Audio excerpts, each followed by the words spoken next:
Hello everyone, कैसे हैं आप लोग। आज मैं आपके लिए क्लास 12 के फिजिकल एजुकेशन के चैप्टर नंबर 9 लेके आई हूँ, जो कि मैंने इसमें से आपको एक एक लाइन अच्छे से पढ़ के समझाऊंगी। आई होप आपको इसमें से सब कुछ अच्छे से समझ में आएगा जो मैं आपको पढ़ाऊंगी। और जो चीज़ समझ में ना आए आप हमसे कमेंट करके पूछ सकते हैं, मैं आपको जरूर रिप्लाई दूंगी। और अभी तक आपने मेरे चैनल को लाइक नहीं किया, सब्सक्राइब नहीं किया, तो जल्दी से जाइए मेरे चैनल को लाइक कीजिए, सब्सक्राइब कीजिए, क्योंकि मेरी आने वाली हर एक वीडियो आप तक आसानी से पहुँच सके। तो बिना टाइम वेस्ट करे मैं आपका चैप्टर 9 स्टार्ट करती हूँ। तो ये हमारा चैप्टर 9 है, मनोविज्ञान तथा खेल। तो इसमें हम पढ़ेंगे कि मनोविज्ञान और खेल होता है कैसे। मनोविज्ञान मतलब साइकोलॉजी होती है, वो हमारे स्पोर्ट्स में जो साइकोलॉजी यूज़ करते हैं उसके बारे में पढ़ेंगे। तो जो हमारा खेल मनोविज्ञान की परिभाषाएं पढ़ेंगे हम, ठीक है। खेल मनोविज्ञान की परिभाषाएं। मनोविज्ञान मतलब होता है हमारा जो मानवीय व्यवहार जो होता है उसका विज्ञान। मान लीजिए हमारा कैसा व्यवहार है उसका हमें ज्ञान विज्ञान होना चाहिए, उसे मानवीय मनोविज्ञान कहते हैं, ठीक है। फिर से होता है जो जॉन डी लॉथर थे ना, उनके अनुसार जो खेल के मनोविज्ञान का मतलब खेल को मनोविज्ञान का वह क्षेत्र बताया गया है जिसमें हमें उसके जो मनोवैज्ञानिक तथ्य होते हैं उसके बारे में हमें पता चले, जिसमें हम अपने प्रदर्शन देख सकें व सीख सकें, ठीक है। और जो हमारा मानव व्यवहार है कि हम खेल में कैसे यूज़ कर सकते हैं या मैदान में हमारे कैसे लागू, तो हम वो सब पढ़ते हैं खेल मनोविज्ञान में। और जो ब्राउन और महोनी है उनके अनुसार मनोवैज्ञानिक सिद्धांतों को खेल कूद एवं शारीरिक गतिविधि के प्रत्येक स्तर पर कौशल सुधार के लिए लगाना ही खेल मनोविज्ञान कहा गया। मतलब उनके अनुसार ऐसा है कि जो हमारा मनोवैज्ञानिक सिद्धांत है उसमें हम अपना खेल कूद करते हैं या जो हम अपना विकास करते हैं, ठीक है। और जो हम अपने कौशल सुधार के लिए जो उसको लगाते हैं, मतलब जो हम मनोवैज्ञानिक गतिविधि में जो उसका स्तर पर जो कौशल सुधारने के लिए जो हम यूज़ करते हैं उसका उसे मनोवैज्ञानिक कहा गया है, मनोविज्ञान कहा गया है। अब हम पढ़ेंगे 9.1 व्यक्तित्व की परिभाषा व प्रकार, ठीक है। इसमें हम पढ़ेंगे कि सॉल्डन व जंग का वर्गीकरण और विग 5 थ्योरी पढ़ेंगे इसमें। पहले तो व्यक्तित्व का मतलब क्या था। व्यक्तित्व का मतलब होता है व्यक्ति के संपूर्ण जीवन के व्यवहार से कि उसका व्यवहार कैसा उससे होता है। इसमें हम पढ़ेंगे किसी व्यक्ति के गुणों, लक्षणों तथा क्षमताओं तथा विशेषता इत्यादि का सम्मिलन व्यक्तित्व का रूप कहलाता है। फिर से बताया गया कि व्यक्तित्व शब्द एक लैटिन भाषा पर्सेना में से हुई है। इसका अर्थ होता है मास्क अथवा मुखौटा। प्राचीन यूनानी सभ्यता में नाटकों में विभिन्न अभिनेताओं द्वारा मुखौटा का प्रयोग किया जाता था। सामान्यतः किसी व्यक्ति का व्यक्तित्व उसके बाहरी रंग रूप, बोलचाल की शैली तथा पहनावे आदि से नहीं होता था, ठीक है। तो इसमें फिर बताया जो वारेन है उनके अनुसार व्यक्तित्व की परिभाषा बताई गई है कि व्यक्तित्व एक मनुष्य के उसके विकास की किसी अवस्था का पूर्ण संगठन होता है, ठीक है। तो इसमें आप पढ़ सकते हैं, इसमें बहुत सारों ने अलग अलग परिभाषा बताई है व्यक्तित्व की। तो आपको पढ़ोगे तो आपको इजीली समझ आ जाएगी। अगर ना आए तो आप हमें कमेंट बॉक्स में कमेंट कर सकते हैं, हम आपको समझा देंगे। अब हम पढ़ेंगे व्यक्तित्व के आयाम क्या होते हैं। तो सबसे पहले जो व्यक्तित्व जो विभिन्न आयाम तथा पहलुओं के योग से बना हुआ हमारा व्यक्तित्व, ये सभी आयाम एक दूसरे के से किसी न किसी रूप से जुड़े हुए हैं। तो पहला आयाम हमारा शारीरिक आयाम। प्रत्येक व्यक्ति का शारीरिक रूप जैसे कि कद, काठी, रंग, रूप तथा स्वास्थ्य व्यक्तित्व का मूलाधार होता है।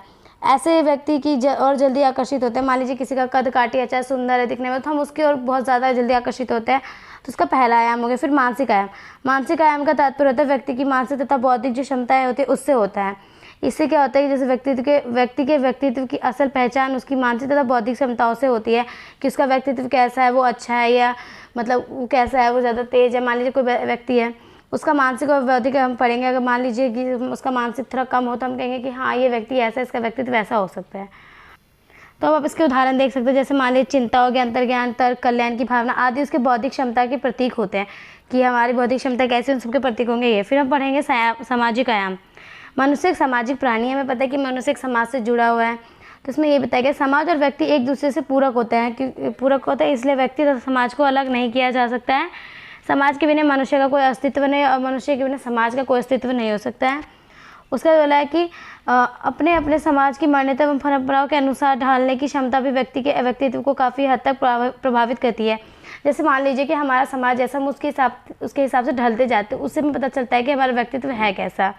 जैसे हम इसमें पढ़ेंगे समाज द्वारा स्वीकार्य व्यक्ति की पहचान। मान लीजिए समाज ने हमें कहा कि हमें ये कार्य करना है, तो समाज के जो कार्य हमें दिया गया हम उसे अपनाते हैं, अपने समाज के बाहर का कुछ नहीं करते। इससे क्या होता है हमारे व्यक्तित्व के बारे में पता चलता है। जैसे हमारी संस्कृति होगी, हम अपनी संस्कृति को अपनाते तो हमारे समाज से ही हमें मिले, हम अपनी संस्कृति को अपनाते तो इससे पता चलता है हमारा व्यक्तित्व है कैसा। हम पढ़ेंगे भावनात्मक आयाम।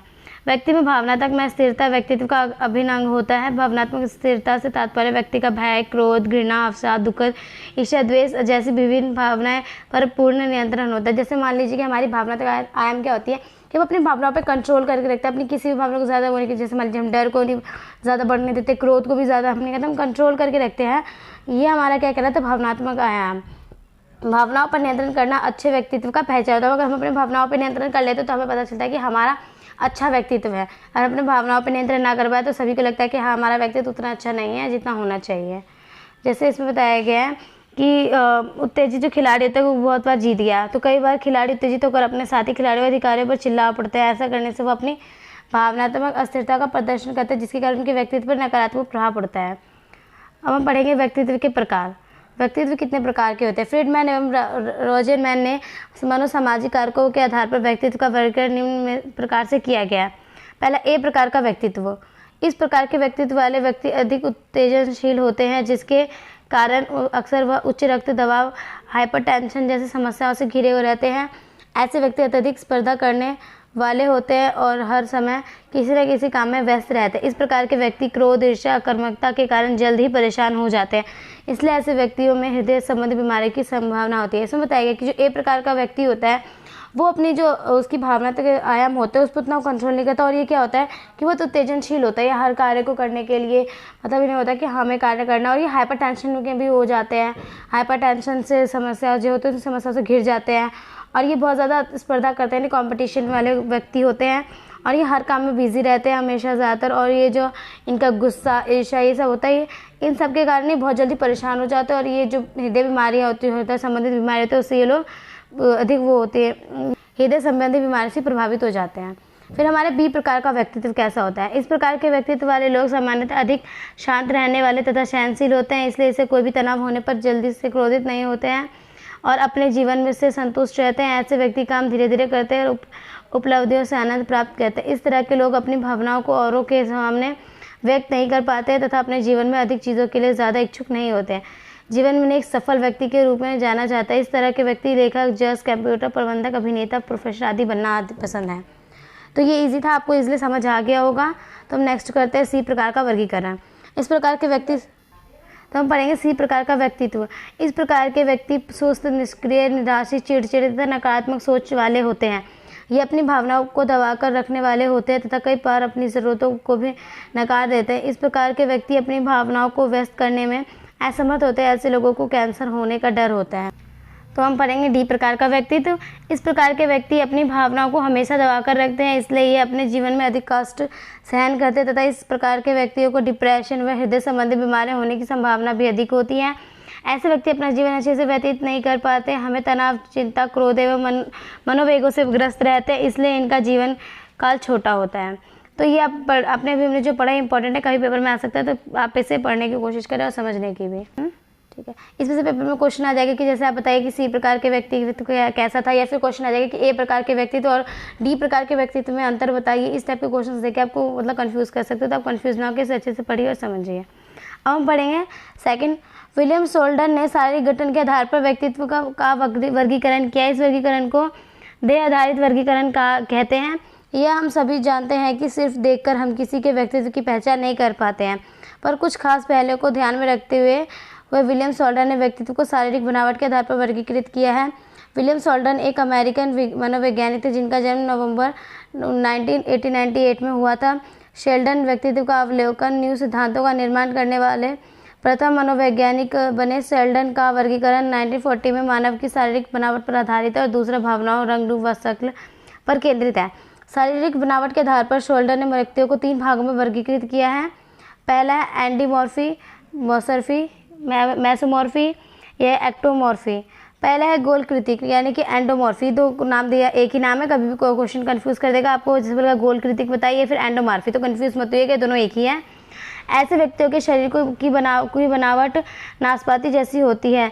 नितंब व कंधे फैले हुए होते हैं, शरीर में खूब वसा होती है। गोल मटोल शारीरिक बनावट, खुश मिजाज, मोटे नाटे तथा मुलायम शरीर वाले व्यक्ति होते हैं। ऐसे व्यक्ति खाने के शौकीन, आराम परस्त, प्रतिक्रिया में धीमे, सामाजिक तथा स्नेही होते हैं। इनको विसारोटॉनिक भी कहा जाता है। ऐसे व्यक्ति शक्ति वाले खेलों के लिए अच्छे होते हैं। फिर है आयताकृत, इसको बोला जाता है मैसोमॉर्फी। इस श्रेणी में व्यक्ति गठीले तथा पुष्ट शरीर वाले तथा आकर्षक होते हैं। इनके कंधे चौड़े और कमर पतली होती है। इनकी शारीरिक बनावट के आधार पर ये ऊर्जावान, प्रभुत्व वाले, जोखिम उठाने वाले, एथलीट बॉडी, आयताकार बनावट, उभरी हुई मजबूत मांस, अच्छी ऊंचाई वाले, गुस्से, कुछ करने की हिम्मत रखने वाले, अच्छे परिणाम देने वाले तथा साहसिक खेल क्रियाओं में रुचि लेने वाले होते हैं। इन्हें समेटोनिक भी कहा जाता है। ऐसे व्यक्ति टीम खेलों जैसे फुटबॉल, कबड्डी, हॉकी आदि में अच्छे होते हैं। जैसे आप देख सकते हैं हमारे क्वेश्चन पेपर में क्या होता है कि हम हिंदी में पढ़ते हैं तो हम कुछ क्वेश्चंस नहीं समझ आते हैं, हम कंफ्यूज हो जाते हैं, हमें आते हुए क्वेश्चन भी हम नहीं कर पाते हैं। तो आप एक बार इंग्लिश में पढ़ के देख लीजिए, शायद आपको उसमें समझ में आ जाए, क्योंकि इसमें इंग्लिश के वर्ड्स भी दिए हुए हैं, तो आप पढ़ोगे तो आपको ईजिली समझ आ जाएगा। अब हमारा नेक्स्ट है लंबाकृतिक। इस श्रेणी के व्यक्ति पतले, दुबले, कमजोर, नाजुक, लंबे कद वाले तथा मुलायम शरीर वाले होते हैं। व्यक्तित्व के आधार पर इनकी विशेषताएं पतले, चौड़े कंधे, शारीरिक बनावट, कमजोर, तेज, मोटाबैलिज्म, खींची हुई मांसपेशियां व अंतर्मुखी, चिंतित, आशावादी तथा खेल क्रियाओं को पसंद न करने वाले होते हैं। इन्हें सेरिब्रेटोनिक भी कहते हैं। ऐसे व्यक्ति सहन क्षमता वाले खेलों में अच्छे व पढ़ने वाले होते हैं। ताकत वाले खेलों में कामयाब नहीं होते हैं, लेकिन gymnastic, basketball, tennis, tennis, badminton, kabaddi आदि में अच्छे होते हैं। तो हम पढ़ेंगे कार्ल जंग का वर्गीकरण। जो कार्ल जी जंग थे उन्होंने वर्गीकरण कैसे करा, तो उन्होंने पहले करा अंतर्मुखी। इस प्रकार के व्यक्तित्व आत्मकेंद्रित रहते हैं, ज़्यादा घुलना मिलना पसंद नहीं करते हैं और स्वभाव में यह शर्मीले होते हैं। शर्मीले समाज से कटे हुए होते हैं, ज़्यादा बात ना करने वाले व्यक्ति होते हैं। अपनी इन्हीं आदतों के कारण ये समाज से अच्छे संबंध स्थापित नहीं कर सकते हैं।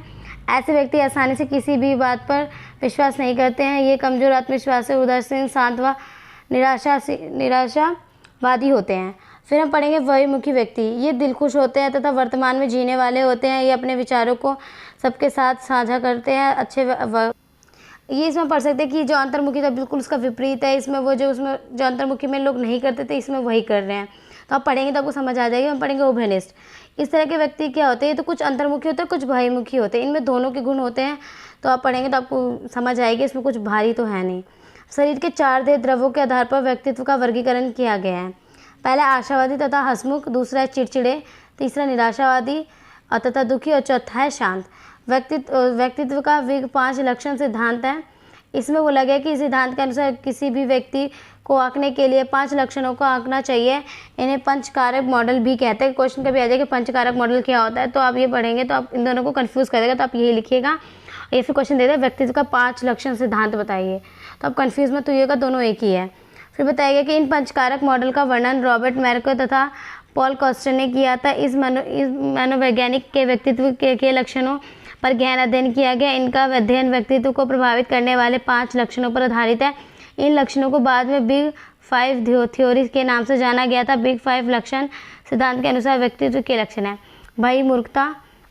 ऐसे व्यक्ति सामाजिक तथा मुखर होते हैं। ये उत्तेजक, सामाजिक, अच्छे वक्ता, ऊर्जावान तथा अपने भावों को व्यक्त करने वाले होते हैं। ये बहिर्मुखी स्वभाव के और मिलनासार होते हैं। ऐसे लोगों की सोच सकारात्मक होती है, बातें करने में निपुण, जिंदा दिल होते हैं, स्नेहपूर्ण व्यवहार तथा मित्रतापूर्ण व्यवहार वाले होते हैं। सहन क्षमता क्या होती है, आप इसमें देख सकते हैं। इसमें इंग्लिश के वर्ड भी, अगर आपको हिंदी में समझना है तो इंग्लिश के वर्ड भी देख सकते हैं, आपको समझ आ जाएगी। ये ऐसे व्यक्ति होते हैं जो किसी को भी नुकसान पहुंचाना नहीं चाहते थे तथा दूसरों के साथ आसानी से सहमता हो जाते हैं। इन्हें दूसरों की मदद करना अच्छा लगता है। इस प्रकार के व्यक्ति नम्र, विश्वासी, योग्य, दयालु होते हैं, मेल मिलाप वाले होते हैं, सभी सामाजिक गुणों से परिपूर्ण होते हैं, मित्रता तथा दूसरों के साथ मिलजुल कर कार्य करने तथा सहयोग करने वाले ये व्यक्ति होते हैं। फिर हम पढ़ेंगे कर्तव्यनिष्ठ। यह लक्षण दर्शाता है कि व्यक्ति विचारपूर्ण, दिमाग पर पूर्ण संतुलन, उद्देश्य को प्राप्त करने वाला, किसी भी कार्यों की सफलता के लिए कर्तव्यनिष्ठ, आत्मनिष्ठ, अनुशासन, प्रबंधन, कला में कुशल, कठोर परिश्रमी, महत्वाकांक्षी और चुनौतियों का सामना करने वाले व्यक्ति होते हैं। फिर हमारा मनोविक्षुप्तता, ये इसे ले सकते तांत्रिक कलाप। ये आप इंग्लिश में पढ़ेंगे तो आपको इंग्लिश में भी समझ आएगा। इस तरह के जो व्यक्ति होते हैं सब कुछ होते हुए भी विकारों जैसे दुख, चिंता, तनाव में रहते हैं, गुस्सा करने वाले, भावनाओं पर नियंत्रण न रखने वाले होते हैं, हमेशा कोई ना कोई चिंता लगी रहती है जो व्यक्ति होते हैं इन्हें। फिर इसमें बताया गया कि अनुभवों के लिए खुलापन। फिर इसमें बताया गया है कि यह लक्षण दर्शाता है कि ऐसे व्यक्तियों के पास नए विचारों का विशाल समूह होता है। ऐसे व्यक्ति काल्पनिक, क्रियाशील, साहसी, व्यवहारिक, विभिन्न विषयों में रुचि रखने वाले होते हैं, बौद्धिक जिज्ञासा रखने वाले होते हैं। ऐसे व्यक्ति सांस्कृतिक कार्यक्रम में भाग लेने के लिए हमेशा तैयार रहते हैं। जिज्ञासा वाले, रचनात्मक, नए विषयों को सीखने वाले तथा नए अनुभवों को आनंद लेते हैं। फिर हम पढ़ेंगे व्यक्तित्व के विकास के लिए खेलकूद की क्या क्या भूमिका है। हमारा जो व्यक्तित्व है उसके विकास में खेलकूद की भूमिका कैसी है वो पढ़ेंगे। इसमें बताया गया कि जो कुछ मनोवैज्ञानिक हैं ना, उनका कहना है कि व्यक्तित्व के कुछ घटक जन्मजात होते हैं जो हमें जन्मजात से मिलते हैं। जैसे जन्मजात से हमारा व्यक्तित्व होता है कि हम अगर अच्छे फैमिली में हमें अच्छे वो मिले तो हमारा व्यक्तित्व अच्छा होता है। और मान लीजिए हम कहीं ऐसी जगह जहाँ पे हमें व्यवहार अच्छा नहीं मिले तो हमारा व्यक्तित्व उतना अच्छा नहीं होता है। तो इसमें ये बताया गया। और फिर इसमें बताया गया कि कुछ होता है कि हमारे पर्यावरण की भी अहम भूमिका होती है हमारे व्यक्तित्व को अच्छा बनाने में। और इसमें बताया गया कि ये सब विषय व्यक्तित्व के अंग होते हैं। फिर बताया गया जो खेल कूद शारीरिक गतिविधियाँ के माध्यम से हम आसानी से विकसित हो जाते हैं। इन सब के माध्यम से व्यक्तित्व के विकास में खेलकूद निम्नलिखित भूमिका निभाता है। खेल कूद से हमारा शारीरिक विकास होता है। जैसे हम खेलों में भाग लेते हैं तो हमारा क्या होता है कि शारीरिक विकास होता है, हम स्वस्थ रहते हैं, कौशल में भी विकसित हो जाते हैं हम। और ज़्यादा खेल कूद में भाग लेते हैं तो हमारा शरीर की बनावट होती है, ऊंचाई होती है, उन सब में वृद्धि होती है। और हमारा जो अतिरिक्त वसा होता है वो भी ज़्यादा नहीं बढ़ता और हमारी सहनशीलता तो बढ़ती है। क्योंकि हमने अभी तक जहाँ तक पढ़ा है तो हमने देखा बहुत से खेलों में हमारी सहनशीलता का भी प्रशिक्षण किया जाता है। तो उससे क्या होता है कि हमारी सहनशीलता बढ़ती है और उसके बाद कहता है कि हमारा जो व्यक्तित्व निखर कर आता है इन सब कारणों से। फिर है मानसिक विकास। हम खेल कूद में भाग लेते हैं तो हमारा मस्तिष्क का विकास होता है। क्योंकि देखो हम जब कोई खेल खेलते हैं कुछ भी तो हम क्या करते हैं, मान लीजिए जैसे हमने पढ़ा कि हम कोई गेम खेल रहे हैं उसके लिए हमें योजना बनाए तो उसमें हम अपना मानसिक क्रियाओं का यूज़ करते हैं तो हमारे से मानसिक विकास होता है। और उसमें बताया गया क्या, अब मान लीजिए जैसे इसमें बोला है कि खेल के तो जीतने के लिए बहुत सारी रणनीतियाँ बनाते हैं, नियम बनाते हैं, उनका पालन करते हैं कि हम ये निर्णय लेते हैं कि हमें ये चीज़ जल्दी करनी है। तो इससे हमारा मानसिक विकास ही होता है। और ये जो कि हमारा व्यक्तित्व के लिए भी एक अच्छा, व्यक्तित्व के विकास के लिए भी एक अच्छा वो है, जरिया है। उसके बाद सामाजिक विकास। खेलों में भाग लेने से खिलाड़ी का सामाजिक विकास भी होता है। प्रतियोगिता खेल खिलाड़ी देश विदेश में जाते हैं और आपस में मिलते जुलते हैं। हार जीत को भूलकर सभी खिलाड़ी अपनी परिस्थिति के अनुसार समायोजन कर लेते हैं और उनका अलग अलग धर्म जातियों के खिलाड़ी आपस में मिलजुल कर रखते हैं, जिससे सामाजिकता का विकास होता है। इससे क्या होता है कि हमारी सामाजिकता होती है उसका विकास होता है। फिर है भावनात्मक विकास। प्रत्येक व्यक्ति का अपनी भावना पर नियंत्रण अत्यंत आवश्यक है। ये भावनाएं खुशी हो गई, दुख हो गया, सुख हो गया, क्रोध हो गया, घृणा, आशा, निराशा, ईर्ष्या एवं कार्यकुशलता आदि खेलों में भाग लेकर व्यक्ति प्रतिदिन हार जीत का सामना करता है। इससे क्या होता है कि हमारी जो भावनाएं होती है, जो हमारी फीलिंग्स होते हैं, हम उस पर कंट्रोल करते हैं और कंट्रोल करना सीख जाते हैं। तो ये हमारा टॉपिक यहीं पे ख़त्म होता है। तो हम पढ़ेंगे 9.2 अभिप्रेरणा, उसके प्रकार क्या होते हैं तथा तकनीक। तो इसमें पढ़ेंगे अभिप्रेरणा का अर्थ और परिभाषा। अभिप्रेरणा एक प्रकार की शक्ति होती है जो मनुष्य को कोई कार्य आरंभ करने, उसे चलाने रखने तथा उसमें सफलता प्राप्ति के लिए प्रेरित करती है। इसमें बोला गया कि अभिप्रेरणा शब्द की उत्पत्ति प्रेरक नामक शब्द से जुड़ी है। प्रेरक या प्रेरणा शब्द लैटिन भाषा मुएवियर से लिया गया है, जिसका अर्थ है लेना। अर्थात अभिप्रेरण वह स्थिति जिससे अभिव्यक्ति अंदरूनी शक्ति तथा बाहरी शक्तियों से प्रेरित होकर लक्ष्य की ओर अग्रसर रहता है। प्रेरक विचार भावना व दशा। जैसे मान लीजिए कि हमें किसी के प्रेरणा मान लेते हैं, जैसे हम बोलते हैं कि हाँ ये हमारा प्रेरणा है, इसने हमें दी है। जैसे मोटिवेशन, जैसे मान लेते हैं हम किसी से मोटिवेशन होते हैं, हम बोलते हैं कि हाँ हम इन व्यक्ति ने जो कार्य करा मुझसे मोटिवेशन है, हमें भी वही कार्य करना है, हम उन्हीं के जैसे सफल होंगे। तो ये क्या है कि हमें उनसे प्रेरणा मिलती है कि हम अपने जीवन में क्या लक्ष्य प्राप्त करेंगे, हमें उनसे प्रेरणा मिलती है। तो वह अभिप्रेरणा, इसमें बताया गया कि अभिप्रेरणा होती क्या है। तो हम इसे पढ़ेंगे कि अभिप्रेरणा के अर्थ क्या होते हैं, परिभाषा क्या होती है और किन्होंने अभिप्रेरणा, जो लोग थे किन लोगों ने अभिप्रेरणा की कौन कौन सी परिभाषाएं दी है। तो हम पहले पढ़ेंगे BC रॉय के अनुसार अभिप्रेरणा का मतलब होता है मनोवैज्ञानिक व शारीरिक परिस्थिति है जो व्यक्ति की आवश्यकताओं और इच्छाओं की पूर्ति के लिए प्रयास को बढ़ाने के लिए उकसाती है। जैसे मान लीजिए हमारी आवश्यकता और इच्छा है, उसको पूरा करने के लिए जो उकसाती है ना, उसे अभिप्रेरणा कहते हैं। जो मॉर्गन और किंग है उनके अनुसार अभिप्रेरणा का संबंध एक व्यक्ति या पशु की दशा से होता है, तो जो उसके व्यवहार को किसी लक्ष्य की ओर खींचते हैं, हमारे व्यवहार जो उसको किसी लक्ष्य की ओर खींचते हैं। और फिर इसमें बताया गया है कि जो क्रूक्स व स्टीन है उनके अनुसार कोई दशा जो हमारी क्रियाओं को ऊर्जा प्रदान करते तथा निर्देशित करते अभिप्रेरणा कहलाती है। इसमें बताया कि हर जो जितने भी लोग हैं उनके अनुसार जो अभिप्रेरणा की परिभाषा अलग अलग है, पर उनका मतलब ये है कि जो हम उन सबका निष्कर्ष एक यही निकलता है कि अभिप्रेरणा वो होती है जो हमें हमारे लक्ष्य की पूर्ति के लिए उकसाते हैं, उसे अभिप्रेरणा कहते हैं। फिर हम पढ़ेंगे अभिप्रेरणा के कितने प्रकार होते हैं। तो सबसे पहले हम पढ़ेंगे आंतरिक अभिप्रेरणा, तो अब फिर उसके बाद पढ़ेंगे बाहरी अभिप्रेरणा। तो हम करते हैं पहले आंतरिक अभिप्रेरणा। ये व्यक्ति की अंदरूनी शक्तियों से प्रभावित होकर लक्ष्य की ओर अग्रसर करता है। जब व्यक्ति खुशी, आवश्यकता, रुचि, महान महत्व या इच्छा के कारण कुछ करने को बाध्य होता है तो उसे आंतरिक अभिप्रेरणा कहते हैं। जिसमें बोला कि व्यक्ति अपनी खुशी व इच्छा से कार्य करता है और खुशियाँ व इच्छा अंदरूनी होती है। एक स्वाभाविक प्रक्रिया आंतरिक अभिप्रेरणा से ही खिलाड़ी खेलों को सीखने का प्रयास करता है। जैसे मान लीजिए कि खिलाड़ी है, उसको कोई खेल खेलना है, तो जब तक उसके अंदर से वो नहीं आएगा कि हाँ मुझे खेल सीखना है और मुझे इस खेल में विजय होना है, तब तक तो वो ऑफकोर्सली वो कर नहीं पाएगा, वो प्रेरणा भी नहीं होगा। उसे अंदर से आएगा कि हाँ मुझे खेल खेलना है, मुझे खेल जीतना है। तो इससे पता चलता है कि उसे आंतरिक अभिप्रेरणा मिली है। फिर हम पढ़ेंगे बाहरी अभिप्रेरणा। जब व्यक्ति बाहरी कारकों से प्रभावित होकर अपने लक्ष्य की ओर अग्रसर होता है तो इसे बाहरी अभिप्रेरणा कहते हैं। जैसे पुरस्कार, प्रसिद्धि, प्रतिष्ठा, प्रशंसा या इनाम आदि बाहरी अभिप्रेरणा के उदाहरण है। जैसे साइना नेहवाल जब कॉमनवेल्थ में विजेता बनी तब से उसे आंध्र प्रदेश के साथ साथ हरियाणा पुलिस ने भी नगद इनाम दिए। इसी तरह की ये बातें अन्य व्यक्तियों के लिए प्रेरणा का स्रोत बनी कि वो अगर जीत गई है तो हम भी उनकी तरह कोशिश करेंगे तो हमें भी मिलेगा। उनकी वो मोटिवेशनल, उनकी भी प्रेरणा बन गई, वो उनकी भी प्रेरणा बन गई नेहवाल। ठीक है, तो इससे क्या होगा कि लोगों को बाहरी भी प्रेरणा मिली, तो इसे बाहरी भी प्रेरणा कहेंगे। अब हम पढ़ेंगे अभी प्रेरणा की तकनीकें। इसमें पहला है सकारात्मक खेल वातावरण। सकारात्मक खेल वातावरण जो खिलाड़ियों को भी प्रेरित करने में बहुत ही महत्वपूर्ण भूमिका निभाता है। सकारात्मक खेल वातावरण में समतल, साफ, स्वच्छ खेल के मैदान, बैठने व पानी की समुचित व्यवस्था, अच्छी जलवायु व उचित तापमान, अच्छा गुणवत्ता वाले खेल उपकरण आते हैं। सकारात्मक खेल वातावरण में खिलाड़ी अधिक अभिप्रेरित होकर प्रतियोगिता में अच्छा प्रदर्शन करते हैं, रिकॉर्ड बनाते हैं। जैसे मान लीजिए कि उनका जो खेल का वातावरण अच्छा, वहाँ पे साफ़ सुथरी जगह, उन्हें पानी पीने की मतलब जो उनकी आवश्यकता की वस्तु उन्हें वो प्राप्त हो, तो इससे क्या होता है कि वो बहुत ज़्यादा प्रेरित होते हैं और अपने खेल को जीतने में ज़्यादा कोशिश करते हैं। रिकॉर्ड अच्छा बनाने की कोशिश भी करते हैं, रिकॉर्ड भी मस्त अच्छा बनाते हैं। फिर हम पढ़ेंगे मौखिक प्रोत्साहन टिप्पणियाँ। इसमें कहते हैं प्रतियोगिता के दौरान जो बहुत सारी मौखिक टिप्पणियाँ होती है खिलाड़ी को प्रोत्साहन दिलाती है। जैसे लोग कहते हैं कि हाँ यही खिलाड़ी जीतेगा, यही अच्छा है, तो इससे क्या होता है खिलाड़ी को प्रोत्साहन मिलता है और वो अपने खेल में और ज़्यादा अच्छे से खेलते हैं और ज़्यादा अच्छे से खेलते हैं और अपने रिकॉर्ड अच्छे से बनाते हैं। जैसे मान लीजिए हम खिलाड़ी की प्रशंसा करेंगे कि हाँ ये खिलाड़ी ज़्यादा अच्छा खेलता है, जैसे कोई मैच वैच होता है सब T20 कुछ भी जैसे बोलते हैं ना, हाँ धोनी अच्छा खेलता है, कोई और है जो अच्छा खेल रहा है, तो उसे कहते हैं वो भी प्रेरित होते हैं और अच्छा रिकॉर्ड बनाते हैं। फिर है प्रतियोगिता एवं सहयोग। प्रतियोगिता का आयोजन भी प्रेरणा प्रदान करने में महत्वपूर्ण भूमिका निभाता है। प्रत्येक खिलाड़ी प्रतियोगिता में श्रेष्ठ प्रदर्शन करने की कोशिश करता है। यदि प्रतियोगिता का आयोजन विस्तृत एवं शानदार ढंग से न किया जाए तो अनुभवहीन खिलाड़ी अच्छा प्रदर्शन नहीं कर सकते हैं। खिलाड़ियों के लिए प्रतियोगिताओं का आयोजन शानदार होना चाहिए जिससे वह अभिप्रेरित होकर अच्छा प्रदर्शन करें। फिर प्रगति का ज्ञान। प्रगति के ज्ञान से व्यक्ति अपनी सफलता व असफलता की और आगे के लक्ष्यों को स्थापित कर पाता है। यह कहा जा सकता है कि एक व्यक्ति जो यहाँ नहीं जानता है कि वह किस प्रकार स्थान पर खड़ा हुआ है, वह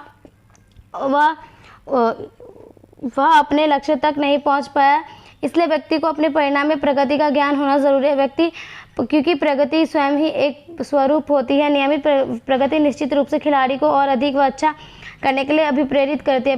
प्रतियोगिताओं के आयोजन से खिलाड़ियों को अपनी प्रगति और परिणाम के बारे में उचित जानकारी मिलती है। प्रशिक्षकों को खिलाड़ियों के अंदर नियमित आयोजन से खिलाड़ियों को अपनी प्रगति और परिणाम के बारे में उचित जानकारी मिलती है। प्रशिक्षकों को खिलाड़ियों के अंदर नियमित प्रगति के लिए उनके पिछले परिणामों को ध्यान दिलाकर अभिप्रेरित करते हैं रहना चाहिए, जिससे खिलाड़ियों का मनोबल भी बढ़ेगा और अच्छे परिणाम भी प्राप्त होंगे। फिर हम पढ़ेंगे विषम लिंगियों की उपस्थिति। हर व्यक्ति अपने विपरीत लिंग के समक्ष अधिक स्मार्ट व सक्रिय रहने का प्रयास करता है। यह मनुष्य की जन्मजात प्रवृत्ति है, इसलिए प्रतियोगिता के दौरान विपरीत सेक्स की मौजूदगी भी खिलाड़ियों को अच्छे प्रदर्शन के लिए भी प्रेरित करती है। प्रतियोगिता के दौरान दर्शकों की अधिक संख्या भी खिलाड़ी को अच्छे प्रदर्शन के लिए भी प्रेरित करती है। जैसे मान लीजिए कि कोई प्रतियोगिता है, इसमें अगर ज़्यादा दर्शक नहीं होंगे तो खिलाड़ी अभी प्रेरित नहीं होंगे कि यार कोई देखने वाला ही नहीं है, तो उसको खेलने का मन भी नहीं करेगा और ज़्यादा अच्छा रिकॉर्ड भी नहीं बना पाएंगे। फिर हम पढ़ेंगे प्रशंसा या निंदा। यदि किसी खिलाड़ी की प्रशंसा या निंदा सही समय पर तथा आवश्यकता से अधिक की जाए तो भी ये उसे अभिप्रेरित कर सकते हैं। इसी प्रकार गलती पर निंदा करके भी प्रेरित कर सकते हैं। हालांकि अभी प्रेरणा की यह विधि नए तथा अनुभवहीन खिलाड़ियों को अधिक प्रभावित करती है। पुरस्कार चाहे नगद हो, कोई ट्रॉफी हो या मेडल, निश्चित ही खिलाड़ियों को और बेहतर प्रदर्शन के लिए अभिप्रेरित करती है। अक्सर सरकार अंतर्राष्ट्रीय स्तर पर अच्छा प्रदर्शन करने वाले खिलाड़ियों को नकदी, सरकारी तथा नौकरी या अन्य सुविधाएं पुरस्कार के तौर पर देकर खिलाड़ियों को प्रदर्शन के लिए अभिप्रेरित करने का प्रयास करती है। प्रेरणादायक संगीत। प्रेरक संगीत भी अभिप्रेरण का स्रोत होता है, लेकिन यह ध्यान रखना चाहिए कि संगीत तीव्रता खेल के अनुसार की जानी चाहिए। व्यायामशालाओं में एवं इंडोर खेलों में प्रेरक संगीत का भी प्रेरक के रूप में प्रयोग किया जाता है, जिससे कि खिलाड़ी को थकान ना हो और मनोदशा अच्छी तरह रहे। इसलिए प्रतियोगिता से पहले यदि प्रतियोगिता स्थल पर कोई प्रेरणादायक संगीत जैसे राष्ट्रीय गान या देशभक्ति गीत बजाया जाए तो यह निश्चित ही खिलाड़ियों को भी प्रेरित करता है। सकारात्मक अभिवृत्ति। खिलाड़ी की दृढ़ इच्छा दृढ़ इच्छा शक्ति तथा सकारात्मक अभिवृत्ति, जैसे कि मैं यह कर सकता हूँ, वो भी खिलाड़ी को अभिप्रेरित करती है। इसके लिए इन्हें कई यह बात समझाई जानी चाहिए कि चैंपियन भी उन्हीं की तरह एक इंसान है, इसलिए वह उन्हीं की तरह चैंपियन बन सकता है। फिर हम पढ़ेंगे क्रम देना। खिलाड़ी को विभिन्न रैंकिंग देनी चाहिए जिससे वे और अच्छा करें। तो हमारा नेक्स्ट है 9.5 अकारात्मकता अर्थ। इसमें पढ़ेंगे अकारात्मकता होता क्या है, उसकी अवधारणा, उसके प्रकार। आप इंग्लिश में पढ़ेंगे तो इसका मतलब है एग्रीगेशन, इसका मीनिंग एंड कॉन्सेप्ट हम पढ़ेंगे।